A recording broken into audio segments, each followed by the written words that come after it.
not really well, but I started to get to know her a lot better in our 4th hour philosophy class. Before she had her counsel, I didn't understand. I didn't know that she had EM. It seemed like nothing could possibly be wrong. I mean, she was living her life just like anybody else.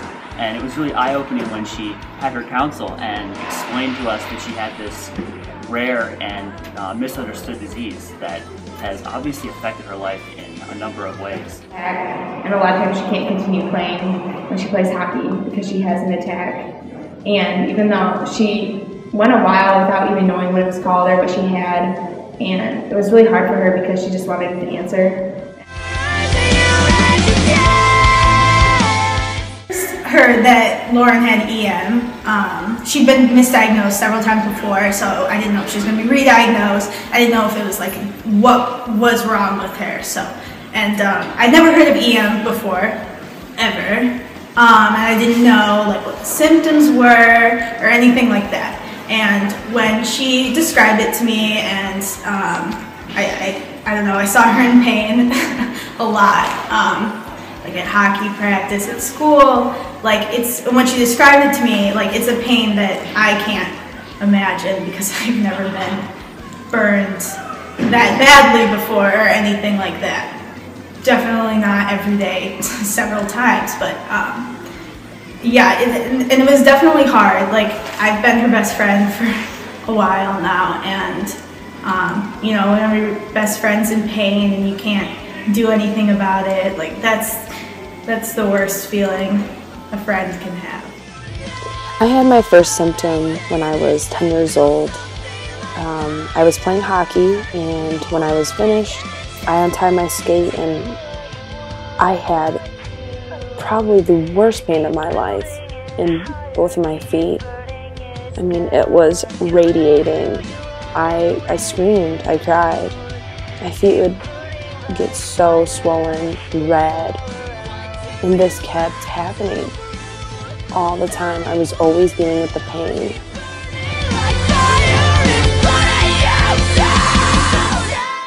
Imagine your hands as two flames. When a healthy person experiences heat, their body regulates the temperature by putting the fire out.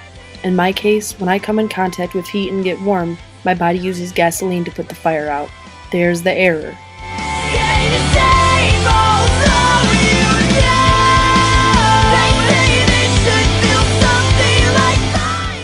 My episodes began to affect my legs, arms, face, nose, and ears. My schoolwork was greatly impacted, leaving me with a GPA lower than 2.0. Stress seemed to take over, and I was overwhelmed all the time. Tests were very difficult to take. When I took my ACT, I couldn't cool down, leaving me with a depressing 17.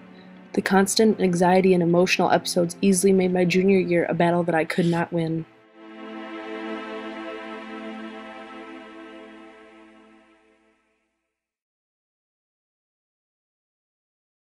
Getting a little too warm, exercising, getting stressed, you name it.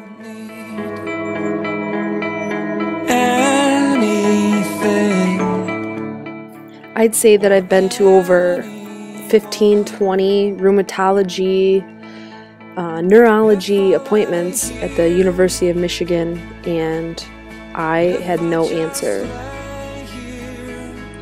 When I straighten my hair, I usually get face episodes on my cheeks, and one day I actually didn't realize that I was burning myself with my hair straightener.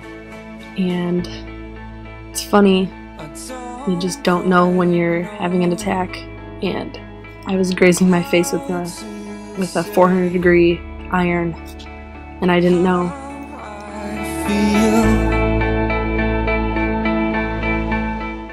I was misdiagnosed with Raynaud's disease multiple times. One doctor mentioned that I should wear gloves more often. You know, Lauren, you need to stay warm. That wasn't the issue with me. I needed the cold constantly. In April 2013, at one of my rheumatology appointments at the University of Michigan Mott Children's Hospital, the doctor knew exactly what it was. She had found the answer to all of my issues. The man-on-fire disease, erythromelalgia, EM for short, a disease so rare that only 400 people in the world have been diagnosed with as of 2008. People with EM often make major adjustments to their lifestyles to avoid attacks. Even in mild to moderate cases, normal functioning such as walking, standing, working, socializing, exercising, and sleeping may be impaired. This had made so much sense to me. Instantly, I was relieved. It is so rare that every person with this disease is different and no one is free of the pain. Doctors haven't found a drug that actually can cure the symptoms. This disease can wreak havoc as you get older. With no other options left, my mom had decided to call and schedule an appointment at the Mayo Clinic.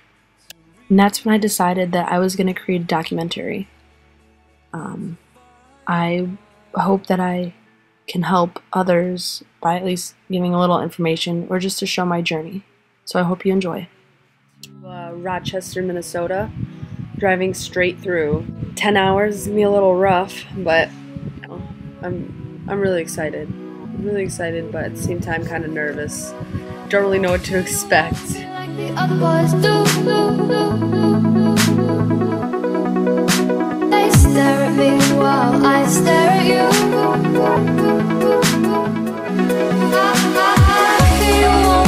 the other boys do.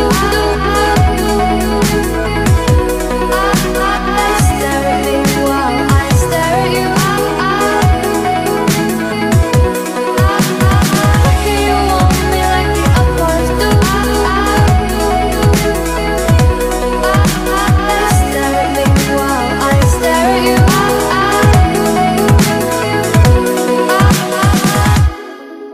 It's true.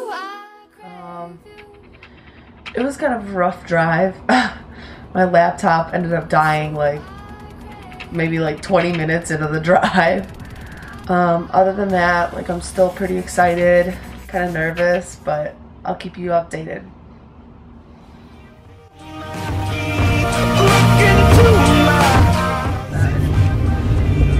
Look at the guy. So we're in Rochester, Minnesota.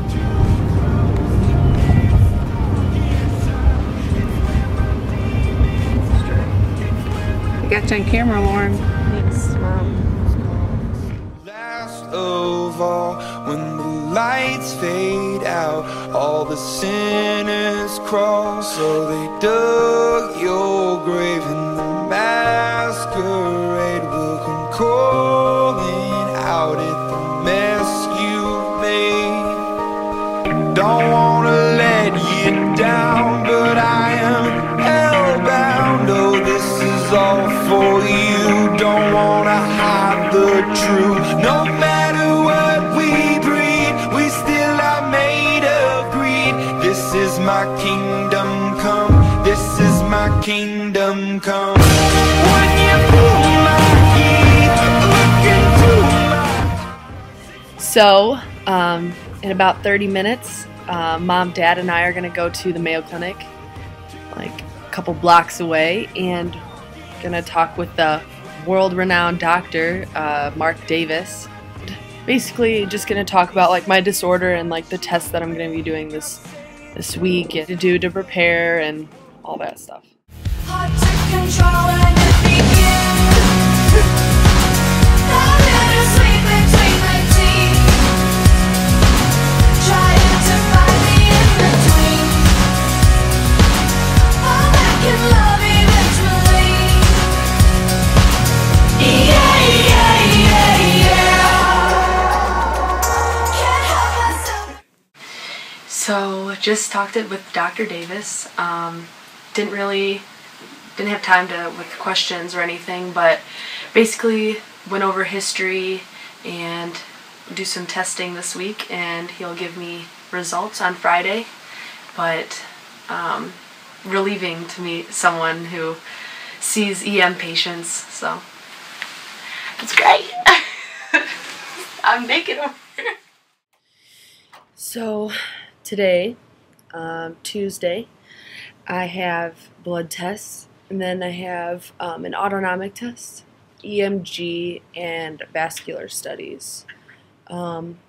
Looking forward to all the tests today. I'm going to try and record as much as I can.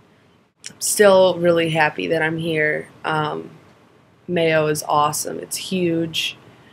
There's just a lot of sick people here, and it kind of just opened my eyes about, you know, like I'm pretty lucky to have EM, but the other day I met someone that has EM. Her name's Margaret. It was really cool meeting her, and to hear someone that has the same symptoms that I do, it kind of relieving. It makes me feel like I'm not alone. The main thing that she told me was that, you know, you just have to live with this, you just have to learn to live with the symptoms and just kind of deal with life, you know, take life in just like a normal person would. So, all right, well, I will videotape later.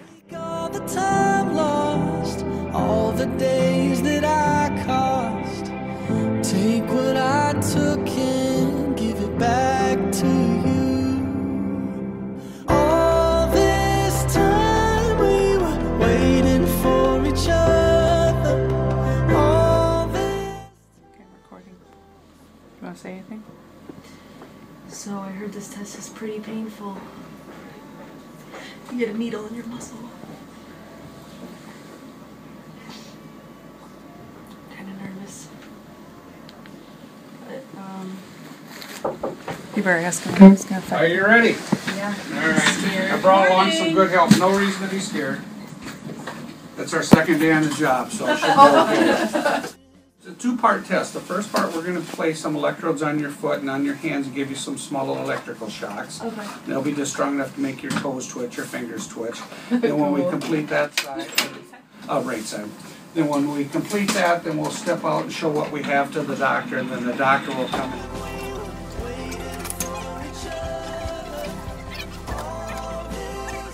So I can shave my legs. Oh, that's all right. Oh my gosh. We don't take any penalties off for that. We are going to just put a heating lamp on your foot so it stays warm, though. Awesome. Is this gonna hurt? It's a little discomfort, but it's not bad. First couple will kind of surprise you and get used to. Oh my gosh, it feels so good. Good.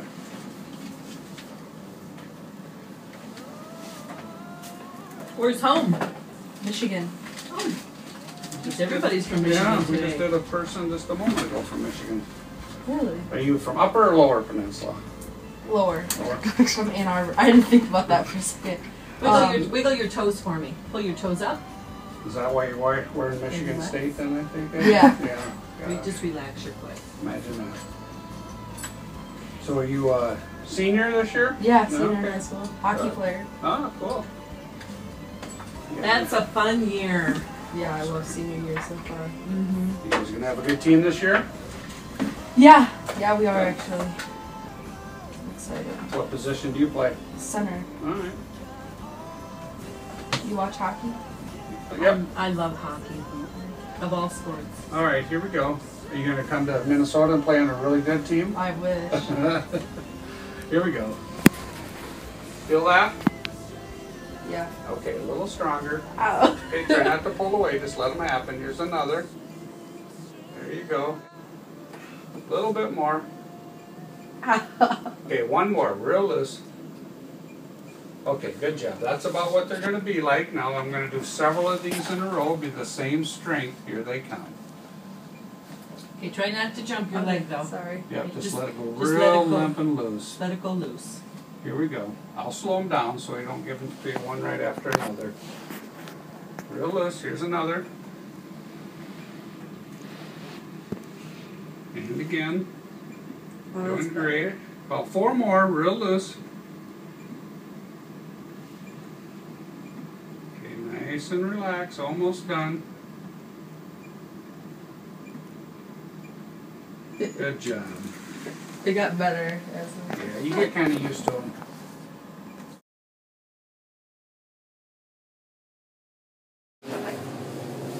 Oh my gosh. She is. She's getting purple, but just waiting for her toes.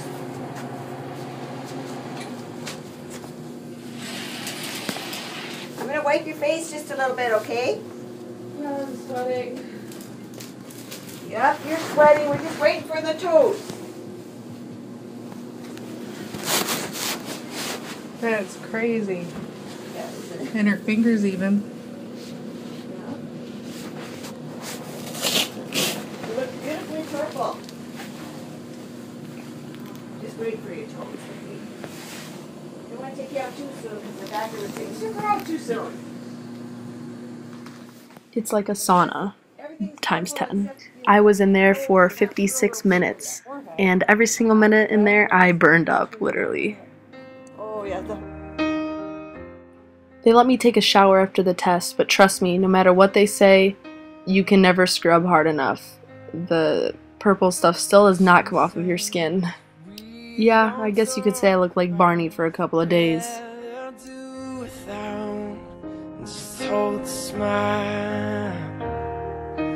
Falling in and out of love, ashamed and proud of, together all the while. You can never say never, while we don't know it, but time and time again, younger now than we were before. Don't let me go. Don't let me go. Don't let me go. A quantitative sensory testing, or QST, can be used to measure more objective changes in the temperature sensation. An elevated heat detection threshold, heat pain threshold, a reduced cold detection threshold, or cold pain threshold may indicate a small fiber neuropathy. In English, this basically means that this test will determine how I feel pain and how I scale pain, how cold something may be, how hot something may be, and also if the test were to come back as normal, this may indicate that I may have small fiber peripheral neuropathy. Small fiber peripheral neuropathy can be otherwise described as symptoms that people with erythromelalgia have. My test results for the sensory testing did come back abnormal. However, my EMG indicated that I had no peripheral neuropathy. So many people with EM often have abnormal readings for the sensory testing, but then their EMG indicates that they don't have any sign of peripheral neuropathy. Why this is, I don't know, and I don't think doctors know either. Now this next test does look painful, but in fact, it was probably the most simple procedure here that I did at the Mayo Clinic. During a punch biopsy, a doctor uses a special circular blade to remove deeper layers of skin for testing. The only downside from this test is that I now have 2 scars, one on my ankle and my upper thigh. So I think you do have erythromelalgia with the, flushing of your hands and feet, like you say. So what I would suggest is that you try some topical things. They have much less side effects than anything taken internally. And one of them is amitriptyline combined with ketamine. Okay. Another one is midodrine in Vanicream, and these are ones you should fill at Mayo Clinic. And lastly, you can try lidoderm patches, and our nurse will go over how to use those. I'm going to give you some information to read. These are some of the drugs that have been used for erythromelalgia, but oral drugs have a lot of side effects potentially. So prefer to try and control it with topical ones. Okay. And this is a book chapter that I wrote about that disorder. Oh, wow. And That's cool.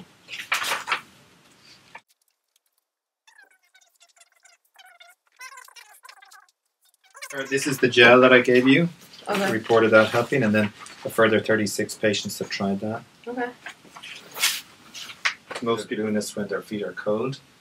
It's usually cold to the touch when they're blue and hot to the touch when they're red. Mm-hmm. And you just swing from much more extreme. And why that exactly happens, we're not quite sure. Like if I have a really bad episode, can I put my hands and feet in not freezing cold water, but just cool enough just to Cool enough, yeah. But again, everything in moderation. Okay, so not every day or so, or not every episode? You can do it for I would say 5 minutes every so often, but every maybe a few times a day, but not minding whether they helped or not. Okay. And And if it really becomes bad, we're happy to see you again, you know, if you have any further questions. I wasn't disappointed that the treatment that I received was, you know, getting prescribed skin cream, but at the same time, like, I figured there would be something, you know, something that could at least make it so I could go one day without being in pain. There's no medicine that can really just take away or lessen the attacks, you know. I mean, I'm going 50 times a day, just whether it's 5 minutes or 20 or an hour. I mean, 50 times a day I'm just experiencing this, and the skin cream, I don't know. To me, I don't really have a lot of faith, but gotta try it. I take one day at a time trying to manage my pain. Gabapentin once a day, popping Zoloft for my anxiety, putting on ketamine cream 3 times a day on my hands and feet, and being periodically confined to a bed is not how I'd like to live my life. Although it is extremely hard to do, I try my best to remain positive. My dream was to attend college and play club or Division III ice hockey. Unfortunately, my grades and poor attendance have put a tremendous dent in my future plans. Because without EM, I would not be where I am today. And without all the attacks every single day, my life would not be the same. Throughout this whole struggle and figuring out what I was diagnosed with, which was primary erythromelalgia, and I believe it's called vascular instability disorder, I don't think I could ever be where I am today without it. So thank you everyone for helping me, and thank you Mayo Clinic, because it was such an amazing experience. And just to go through those tests and, you know, publish my results for others, studies, it's great. It's all great. And those of you with EM out there, I just really want to let you guys know that keep fighting. Keep on fighting, because it gets better. That's the best part about hitting rock bottom, is the only way to go is go up, right? Thank you.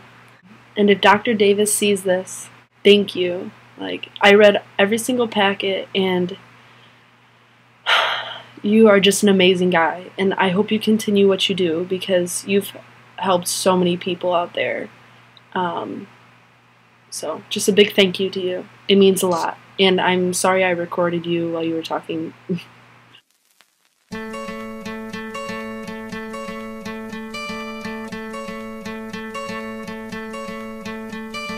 Hope when you take that jump, you don't feel the fall. Hope when the water rises, you build a wall. Hope when the crowd screams out, you're screaming your name. Hope if everybody runs, you choose to stay. Hope that you fall in love and it hurts so bad. Hey, the only way you can know, you give it all you had. And I hope that you don't suffer, but take the pain. Hope when the moment comes, you'll say,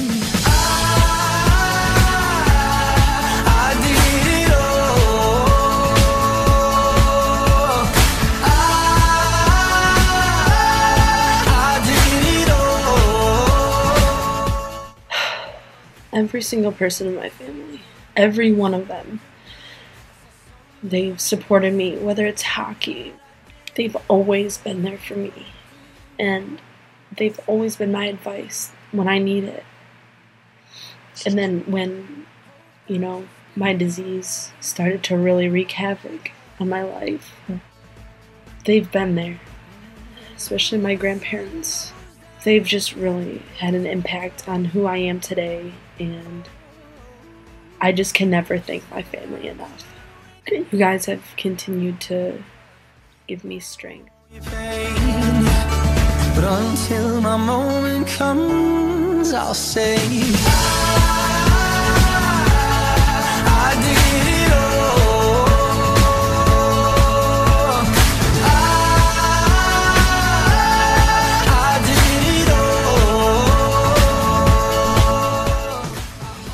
I'm gonna get emotional. My mother, from day one, has always supported me. Always supported me. And, you know, at first, for any sickness, you always want to say mind over matter. There was a point where that just wasn't working, Mom. It wasn't. And I tried to stick to that. I really did. I tried to stick to your word. But it was hard. Knowing that you were there meant everything to me.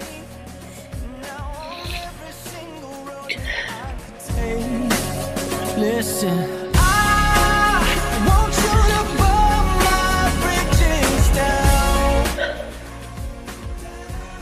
thousands and thousands of dollars spent on hospital bills, and thank God for insurance, but insurance can't cover everything, right? The Mayo Clinic, that was my dream.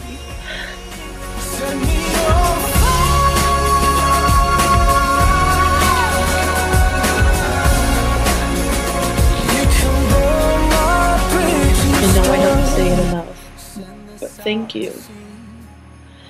Thank you so much. You're the best mom. I couldn't ask for a better mom, a better best friend than you. So thank you.